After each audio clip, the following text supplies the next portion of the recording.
Salut à tous et bienvenue dans cette nouvelle vidéo du NDev. Je suis super content de vous retrouver aujourd'hui. Bienvenue à vous. Dans cette vidéo qui est le 3e épisode de notre série Overkill, nous allons continuer à déployer de la démesure puisque, rappelez-vous, si vous n'avez pas vu les autres épisodes, je vous fais un rapide résumé. Eh bien, notre petite série s'appelle Overkill parce que nous allons déployer, nous allons développer, nous allons mettre en place une infrastructure qui permettra de faire fonctionner une application de traitement d'images. Mais c'est hyper simple, hyper basique, mais on va mettre une débauche de moyens, une débauche de technologies diverses et variées pour voir comment on peut exploiter ça avec Symfony et autres, etc., etc. Donc, c'était juste pour vous rappeler un petit peu le contexte. Cette semaine, dans cette vidéo, nous allons découvrir comment on va pouvoir prendre la session de nos utilisateurs, qui est par défaut stockée par PHP. Nous allons voir comment, déjà, confier ça à Symfony. Et puis ensuite, nous allons voir comment confier ça à un serveur tiers, puisque nous allons mettre en place un outil qui s'appelle Redis. Et nous allons stocker la session de nos utilisateurs dans ce serveur Redis. Alors restez bien connectés parce que je suis sûr que ça va être très intéressant. Mais vous connaissez le jeu, on est sur YouTube. Si vous n'êtes pas abonné, quasiment la moitié des gens qui regardent les vidéos ne sont pas abonnés à la chaîne. Alors peut-être que c'est un oubli. N'hésitez pas à cliquer sur le bouton s'abonner. N'hésitez pas non plus, si la vidéo vous plaît, à laisser un petit pouce. Et surtout, venez dans les commentaires nous expliquer un petit peu si vous utilisez Redis ou si vous utilisez d'autres systèmes pour gérer les sessions de vos utilisateurs. Allez, trêve de plaisanterie, on se remet vite fait dans le projet. Alors je ne vous fais pas toute la présentation du projet, on l'a fait la semaine dernière, je vous invite à aller regarder la vidéo si vous débarquez comme ça par hasard sur cette vidéo. Et je veux juste simplement vous remontrer le petit schéma, hop, il est là, le petit schéma qui présente globalement le traitement, le cheminement d'un utilisateur dans l'application. La semaine dernière, on a traité cette petite case-là, émission d'un message RabbitMQ et réception d'un message RabbitMQ par N8N. On a fait une petite maquette, un petit POC pour tester précisément ce sujet-là, sans encore développer notre application. Mais il fallait qu'on vérifie que ce sujet-là fonctionne. Eh bien, aujourd'hui, nous allons vérifier que l'ouverture de session et le stockage d'une session dans Redis, c'est un concept qu'on va pouvoir mettre en œuvre dans notre future application Overkill. Donc, on va précisément commencer à travailler sur ça aujourd'hui. Ça va être super intéressant parce que ça va nous permettre de découvrir en détail ou un petit peu plus le mode de fonctionnement des sessions PHP, Symfony et puis avec Redis, comme on l'a vu tout à l'heure. Donc comment est-ce qu'on va faire? On va se créer un petit projet Symfony tout propre, tout neuf, qui va nous servir de support pour découvrir ça. Alors, je vais juste voir comment j'avais nommé le projet la semaine dernière. OK, POC, RabbitMQ N8N. Donc, on va partir sur la même nomenclature pour le projet du jour. Donc, on va faire, hop, je baisse le micro, faire un Symfony New pour créer un nouveau projet Symfony. On est en mode POC, c'est-à-dire qu'on est en mode je prépare quelque chose. Donc, c'est pas quelque chose que je vais committer ou quoi que ce soit, c'est juste pour explorer, pour découvrir la chose. Et aujourd'hui, on veut tester, on va dire quoi, session, hop, Redis. Voilà, c'est ça qu'on veut tester aujourd'hui. Et on va lui mettre full, comme ça on a la totale, même si on n'a pas besoin de tout. On se prend pas la tête, on aura tout sous la main. Donc là, notre petit projet Symfony va se mettre en place, ça va télécharger les fichiers avec Composer. Et d'ici quelques secondes, voilà, on va pouvoir rentrer dans ce nouveau répertoire. Hop, session Redis. Parfait. Je vais zoomer un petit peu ici. Donc, comme on sait qu'on va utiliser, enfin on le sait, je ne vous l'ai pas encore dit, mais vous vous en doutez si vous regardez souvent la chaîne, on va utiliser Docker pour faire fonctionner Redis tout à l'heure. Et par défaut, dans cette version de Symfony qu'on vient de télécharger, qui doit être la 5.3.12, il me semble, il y a automatiquement un fichier Docker Compose qui arrive avec Symfony. Et c'est très pratique parce qu'il y a dedans déjà une base de données et déjà un mailer. Et puis vous allez voir que tout à l'heure, on va rajouter Redis à ce Docker Compose pour rajouter un élément dans notre infrastructure. Donc, comme il y a Docker qui est déjà qui arrive avec le projet Symfony, on n'a qu'à faire un Docker Compose up-d pour démarrer la stack la stack Docker. Et en l'occurrence, ça démarre une database et ça démarre un petit mailer. Parfait. Alors, on va utiliser ni l'un ni l'autre aujourd'hui, mais c'est pas grave, au moins comme ça, on a démarré le Docker Compose. Et il nous faut aussi démarrer le serveur Symfony avec un Symfony serve-d. Hop, et je démarre mon petit serveur interne Symfony. Il est sur le port 8003. Je l'affiche tout de suite à l'écran. C'est parfait. Qui dit session utilisateur dit utilisateur. Donc, je vous propose, sans attendre, que l'on crée tout de suite une entité pour nos utilisateurs. Donc, je vous ai dit qu'on n'allait pas utiliser la base de données, je me suis trompé. Bien sûr qu'on va utiliser la base de données, puisqu'on va créer une entité utilisateur. Et d'ailleurs, pour ça, on va faire Symfony console make user. La petite commande bien pratique pour créer l'entité user. Il nous demande comment est-ce qu'on va appeler la security user class. Et on va l'appeler user, ça me va très très bien. Est-ce qu'on veut stocker le user dans une base de données via Doctrine? Bien sûr, yes. On répond yes. Quelle est la propriété qui devra être unique? Il me propose email, ça me va parfaitement. On va laisser ce champ aussi par défaut. Est-ce qu'on a besoin de hasher le mot de passe? Évidemment, on répond aussi la réponse par défaut et c'est bon. On a notre entité user qui a été créée et comme on le fait habituellement quand on crée une nouvelle entité, dans la foulée, on crée la migration qui est associée. Donc on fait un Symfony console make migration. Ça nous génère les fichiers de migration et maintenant il nous faut appliquer la migration. On va faire un Symfony console doctrine migration migrates en version raccourcie d2.m 2.m. Et si je fais entrer, il me demande une confirmation. Je réponds yes et je valide.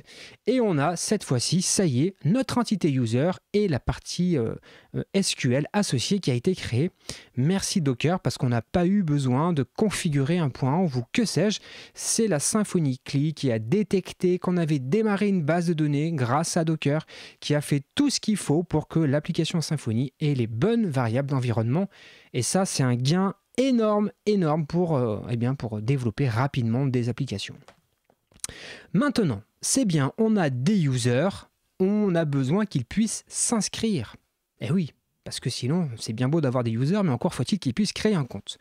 Et pour ça, Symfony nous fournit Symfony console make et on met hot form,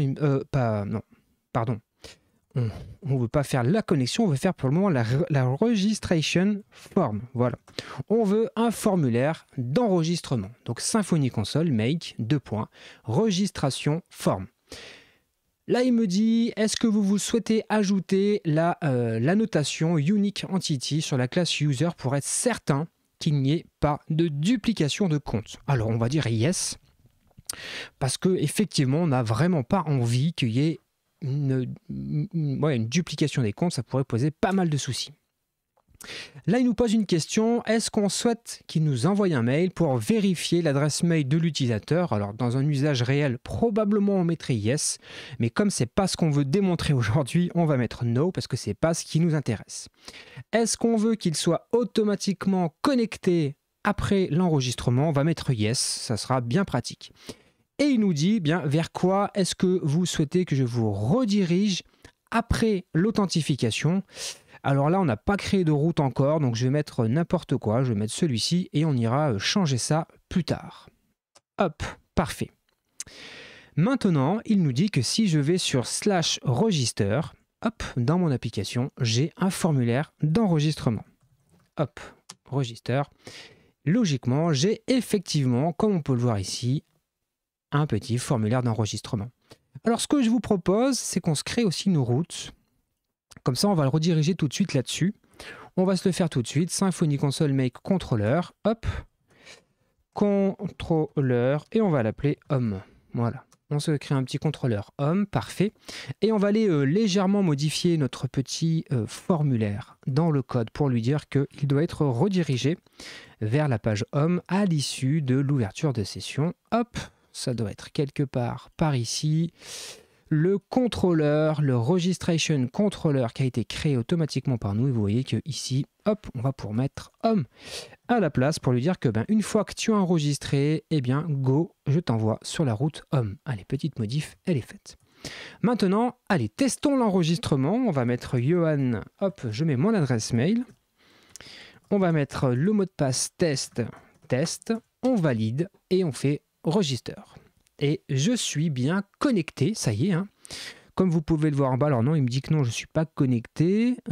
Pourquoi est-ce que je ne suis pas connecté? Bon, bah écoutez, ça n'a pas fait la connexion automatique, mais en tout cas, j'ai bien été redirigé sur la route /home. Ok. Maintenant, eh bien justement, j'ai envie de me connecter. Donc, il faut qu'on crée un formulaire de connexion. Eh bien, pareil, hein, Symfony nous propose automatiquement la petite commande qui va bien. Symfony console make hot. Tout simplement, on tape cette commande. Il nous demande quel style d'authentification on souhaite. Nous, on veut un login form authenticator. On choisit l'option 1. Quel est le nom de la classe qui va servir à l'authentification? On va l'appeler app authenticator. On pourrait l'appeler autrement, mais on va l'appeler comme ça. Il nous propose le nom par défaut pour le Security Controller. Je vais laisser le nom par défaut, ça va parfaitement. Et est-ce qu'on veut générer aussi une route /logout? On va répondre yes. Également, là, il nous dit, attention, pour finir de customiser cette authentification, vous devez aller modifier le app authenticator, la méthode onAuthentication_success. Donc, on va suivre les consignes. Dans le Security App Authenticator, il y a un to-do qui traîne ici, donc on va supprimer ça, et on va nous aussi rediriger hop, sur la route home après l'ouverture de session. Alors, allons voir si on va sur /login. Logiquement, on doit pouvoir ouvrir une session johannbernabeu@gmail.com. Le mot de passe, hop, il m'embête, Dashlane toujours.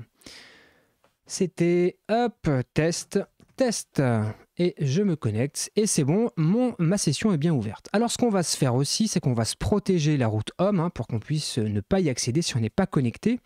Donc pour ça, on va aller faire un petit tour dans les config package security.yml et on a ici le access control qui nous permet de préciser les règles et donc on va simplement décommenter ça et que pour accéder à l'adresse /home, il faut obtenir le role user et pour avoir le role user, il faut au moins un minima être connecté. Regardez ce qui se passe.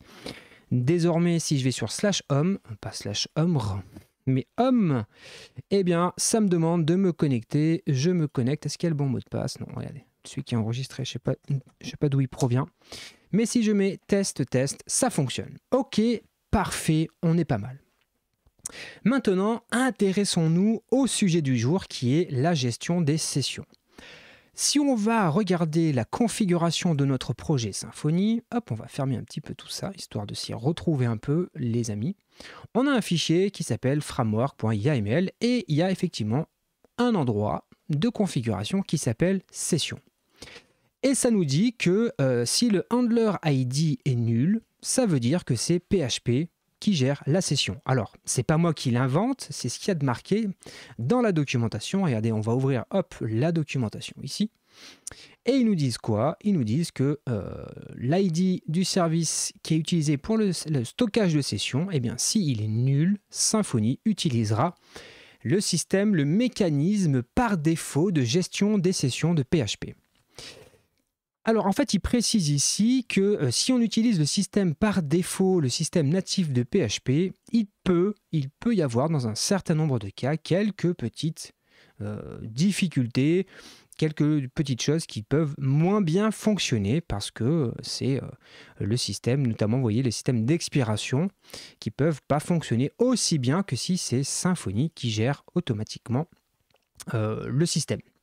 Donc, avant de confier le stockage de notre session à l'outil Redis, nous allons d'abord faire en sorte que ça soit Symfony qui gère lui-même la session. Et vous allez voir que ça va être très intéressant parce qu'on va le voir apparaître dans notre arborescence, j'y arrive, notre arborescence de fichiers Symfony, on va le faire en sorte que ça apparaisse ici, hein. Donc comment est-ce qu'on fonctionne pour faire ça? Comment ça fonctionne? Vous allez voir que la documentation, elle est pour moi assez claire là-dessus.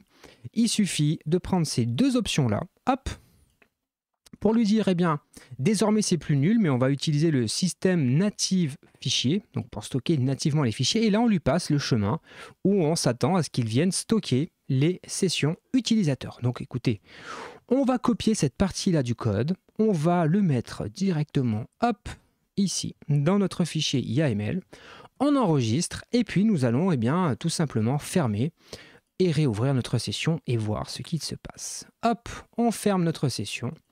On va sur /home, hop, on se connecte à nouveau, comme d'habitude. Ne plus me demander, là, ça me saoule, ce truc. Test. Ok, on se connecte. Et logiquement, si tout se passe bien, dans notre répertoire var, regardez, il y a bien un répertoire session, avec en plus l'environnement qui a bien été créé. Donc ça veut dire qu'on vient d'indiquer à notre application que désormais, ce n'est plus la fonctionnalité native de PHP qui va gérer la session, mais là, c'est Symfony, dans sa propre arborescence, qui gère le stockage des sessions. Ok, c'est super. Maintenant, on veut aller plus loin. Rappelez-vous, on est dans un projet qui s'appelle Overkill, et imaginons qu'on ait des millions et des millions d'utilisateurs, qu'on ait plein de sessions ouvertes en même temps. Bref, au bout d'un moment, la gestion dans une arborescence de fichiers, ça va peut-être poser problème. De performance, de stabilité, etc., etc. Donc on va déplacer la session dans un système qui est beaucoup plus optimisé que ça et qui s'appelle Redis. Comment allons-nous faire? Eh bien, nous allons faire ça très simplement et vous allez voir que même vous n'allez pas en revenir tellement c'est simple à mettre en œuvre, en tout cas avec Docker. Parce que si vous n'avez pas Docker sur votre poste, il va falloir que vous installiez plein de choses pour que ça fonctionne. Mais comme nous on a Docker, comme on est flemmard, hein, les développeurs on est flemmard, on ne veut pas s'embêter, donc on va utiliser la puissance de Docker et la simplicité qui nous est offerte par Docker pour venir rajouter Redis. Et alors, d'où est-ce que je tire cette information sur la façon de le rajouter dans le Docker Compose? Alors, j'aurais pu aller sur la page Docker de Redis. Regardez d'ailleurs, hop, je vais vous l'ouvrir pour vous la montrer. C'est toujours intéressant d'avoir les sources. Donc ça, c'est la page sur le Docker Hub qui présente l'image Docker Redis. On a toutes les petites informations, les différentes versions auxquelles on peut accéder avec les petits tags, bref, et quelques petites consignes pour pouvoir utiliser l'image. Et notamment, mais nous on n'en aura pas besoin, mais si on souhaite configurer l'authentification ou des choses comme ça. Donc ça, très intéressant. Je mets un petit warning quand même, sur votre machine, vous devez avoir mis en place la prise en charge de Redis pour PHP. Ça c'est très important parce que même avec Docker, la partie PHP elle est utilisée ici avec la Symfony CLI, donc le PHP natif que vous avez installé sur votre machine. Et pour ça, vous devez ajouter l'extension PHP Redis. Donc là, il y a un petit projet sur GitHub, PHP Redis, vous trouvez l'information. Moi, personnellement, je travaille par exemple sur Ubuntu. J'ai trouvé facilement, alors pas forcément sur ce site-là, mais vous tapez install Ubuntu PHP Redis. Logiquement, en 30 secondes, vous avez la petite commande qui va bien pour installer la petite lib qui va bien. Pensez à redémarrer votre serveur Symfony pour qu'il puisse recharger ce nouveau composant PHP. À partir du moment où vous avez ces petits prérequis, pas de problème, ça va bien fonctionner. Donc là, on a Redis, tout ça. Comment le mettre dans notre Docker Compose? Encore une fois, la puissance de la documentation. On va sur la documentation de Symfony. Alors, en fait, on va sur le livre, The Fast Track, qui est sorti avec Symfony 5. Et il y a un chapitre, précisément, utiliser Redis pour stocker les sessions. Et si on descend dans la liste des modifications apportées, ils nous disent voici ce que vous devez ajouter dans votre fichier Docker Compose. Donc on va exactement ajouter ceci dans notre Docker Compose. Donc je vais dans mon code, je me mets ici, je m'aligne sur Database, il faut que ça soit au même niveau, voilà Database, et je viens de rajouter Redis avec la version 5 Alpine. Alpine, c'est une distribution Linux qui est souvent utilisée dans les images Docker parce qu'elle est réputée légère et donc c'est vrai que ça permet d'optimiser les ressources. On va démarrer tout ça en faisant un petit Docker Compose up-d. il va détecter qu'il y a effectivement une nouveauté dans notre Docker Compose qui s'appelle Redis, et donc il le crée et il le démarre dans la foulée. Alors je vais vous montrer quelque chose avant qu'on aille plus loin. Je le dis souvent lorsque je parle de Docker et de Symfony, mais parce que c'est un élément important. En fait, en théorie, ce qu'on aurait dû faire, c'est éditer un .env.local et aller préciser l'adresse du serveur Redis. Parce que sinon Symfony ne peut pas le deviner. Et c'est ce que vous devrez faire probablement en production par exemple. Mais là, on est dans un environnement de développement, on n'utilise donc pas un serveur Apache ou, je ne sais pas, Nginx ou autre, on utilise la Symfony CLI pour lancer notre serveur PHP. Et on utilise à la racine de notre projet un fichier Docker Compose. Et la Symfony CLI, qui est très intelligente, elle est capable de lire les services qu'il y a à l'intérieur de votre Docker Compose et d'aller setter les variables d'environnement. Regardez, si je vais, hop, j'ouvre la debug bar, je vais dans serveur paramètres. Si je cherche Redis, vous allez voir que logiquement, il m'a automatiquement créé, eh bien, vous voyez, la petite variable qu'on aurait eu à créer nous-mêmes manuellement, hein, vous savez, dans les variables d'environnement du fichier .env, eh bien, elle a été setée pour nous grâce à la Symfony CLI qui a détecté ce qu'il se passait grâce eh bien, au Docker Compose qui est à la racine du projet. Donc c'est encore un argument de plus pour vous inciter fortement à utiliser Docker pour les environnements de développement, ça vous évite beaucoup de travail. Donc ça, je le précise maintenant parce que vous allez voir que pour activer la prise en charge de Redis au sein de notre application Symfony, on n'a rien à faire. On n'a rien à faire. Enfin, rien à faire. Si, on a une ligne à changer. Nous allons retourner dans notre framework.yaml qui est lui-même dans le répertoire config package. Et si vous avez bien compris tout ce qu'on fait depuis tout à l'heure, on va supprimer le chemin ici puisqu'on va plus stocker dans des fichiers et on va changer le handler ID puisque ici on va plus utiliser ce service-là, le session handler native file, mais on va utiliser Redis.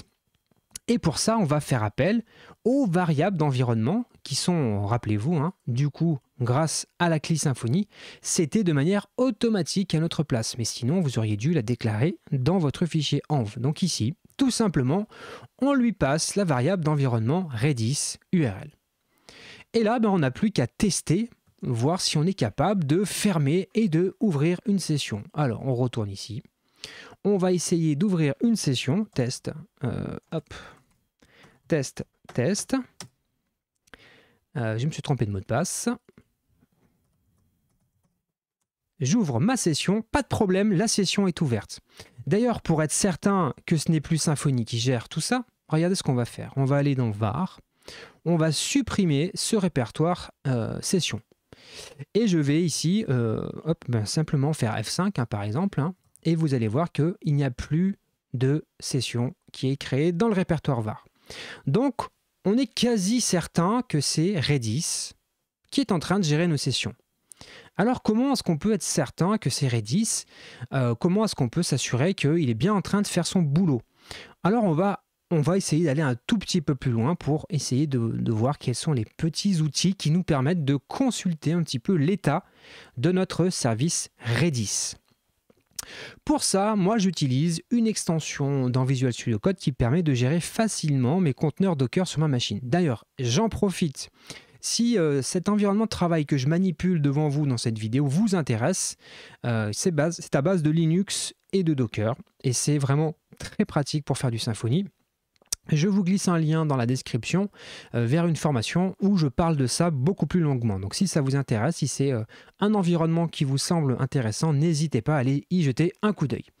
Donc là, je clique sur ma fameuse extension et je cherche. Alors là, j'ai beaucoup de choses sur mon poste, mais vous voyez qu'ici, POC Session Redis, j'ai les 3 conteneurs qui sont lancés et j'ai celui-ci qui m'intéresse, Redis 5 Alpine. Et grâce à cette extension, je peux faire clic droit, attache shell. Et là, je vais me connecter dans la ligne de commande hein, finalement de ce Redis distant, entre guillemets. Il est localement sur ma machine, mais imaginez que j'ai lancé une connexion SSH sur une machine distante. Et là, on a une petite commande qui s'appelle Redis CLI, qui est l'utilitaire qui permet de communiquer avec son serveur Redis. Et par exemple, on a une commande qui s'appelle dbsize qui permet de savoir la taille, tout simplement, la taille de la base de données. Et il nous dit quoi? Il nous dit 1. Ça veut dire qu'il y a un élément dans la base de données. Si je me déconnecte ici, hop, logout, regardez bien, je retape la même commande, il me dit 0. Ça veut dire qu'il n'y a plus de session connectée. Regardez, on recommence, je me relog, hop, je mets mon login et mon mot de passe, voilà, je me connecte, et à ce moment-là, si je retape la commande dbsize, à nouveau, une connexion. Donc, ça, c'est un premier moyen de connaître un petit peu l'état du nombre d'éléments stockés dans la base Redis. Maintenant, il peut y avoir plus pratique. Regardez, si on sort de la ligne de commande, hop, on va la nettoyer avec un petit CTRL-L. Et il y a aussi une petite commande, on fait redis-cli, --, et on peut taper state. Et comme ça, ça va nous donner en temps réel. Donc là, on voit qu'il y a un client. Mais imaginons, hop, on ouvre ça dans une navigation privée. Hop, on essaye de se reconnecter à l'adresse home. On se connecte. Voilà, hop. On met à nouveau le login, le mot de passe. Et donc là, logiquement, on devrait avoir 2 sessions. Est-ce que ça va être le cas? Vous voyez, Key, ici, il y a marqué 2. Donc on est passé, si je remonte, on était à 1. Et là, on vient de passer à 2. Allez, je vais fermer la session ici, logout. On va repasser à 1 ici. Donc c'est un moyen très simple de consulter aussi en temps réel le nombre de sessions qui sont ouvertes sur votre serveur Redis. Mais il y a encore une autre commande encore plus simple qui s'appelle redis-cli monitor. Hop, qui peut vous être pratique, monitor, voilà, on lance ça. Et vous allez voir que vous allez voir passer toute l'activité de l'application ici. Alors on va se mettre juste, hop, dans mon navigateur ici. Là, il y avait une session ouverte, je la close. Et vous voyez, hop, que ça vient de unlink, donc ça veut dire que ça vient de libérer cette session-là. Si je réouvre quelque chose, hop, on va mettre home ici. Ça me demande de me loguer, je me log. Et vous allez voir qu'ici, on voit qu'effectivement, ça vient de CT. Ça vient de CT, donc là, on a l'ID de la session. Et ça vient de CT tout un tas d'éléments qui correspondent finalement aux éléments de la session, aux éléments de l'utilisateur, etc., etc. Donc on a, vous voyez, là, on a le mot de passe ici, qui est là, qui est haché, bien sûr. On a tous les éléments de la session. Éléments qu'on retrouve quand on vient ici et qu'on vient dans session. Vous voyez qu'on retrouve, c'est exactement la même chose ici, c'est ce qu'on retrouve ici. Donc, on a maintenant délégué la gestion de notre session, de nos sessions, à un utilitaire, un outil qui est beaucoup plus performant que le système de fichiers, qui est beaucoup plus performant que la gestion native par PHP pour gérer les sessions. Alors évidemment, c'est un petit peu un gros système. Si vous avez un petit site qui a peu d'interaction avec les sessions utilisateurs, a priori, vous n'aurez jamais besoin d'utiliser Redis. Mais si vous avez un fort trafic ou si vous êtes dans un contexte particulier avec une application qui est stateless, c'est-à-dire qu'elle ne stocke en elle-même, entre guillemets, rien du tout, ni le cache, ni les logs, ni les sessions, etc., etc., peut-être que cette solution-là, Redis, peut vous intéresser pour stocker la session de vos utilisateurs. Voilà. Vous avez vu, en à peine une demi-heure, on est passé d'un système très basique de gestion de la session, mais qui fonctionne déjà dans quasiment tous les cas, par PHP. On a ensuite mis en place la gestion de la session dans le file system de Symfony. Et puis, au final, on est allé stocker la session de nos utilisateurs dans une base Redis. Donc j'espère que ça vous a plu parce que on avance dans notre projet Overkill, vous avez bien compris, on n'a en vrai pas du tout besoin de Redis, mais on va mettre plein de briques entre elles que vous pouvez rencontrer pour de vrai, dans des vrais cas d'usage. Mais nous, on va mettre plein de trucs pour voir jusqu'où on peut aller. Là, aujourd'hui, c'était l'expérimentation de la session et c'était un prétexte pour parler un petit peu de la session et comment est-ce que c'est géré en PHP avec Symfony et si on veut aller un petit peu plus loin. Donc, si cette vidéo vous a plu, si vous avez appris des choses, n'hésitez pas à laisser un magnifique pouce, ça me fera très plaisir. N'hésitez pas à vous abonner si vous n'êtes pas abonné et à laisser un petit commentaire. Moi, écoutez, je n'ai plus qu'à vous souhaiter un bon week-end. Profitez bien des vôtres. Soyez bienveillants, c'est important d'être bienveillant, surtout dans ces périodes un peu troubles. Et je vous souhaite, allez, un bon week-end, une bonne soirée, une bonne nuit. Bon courage aux insomniaques. Je sais qu'il y en a qui regardent la nuit. Allez, salut!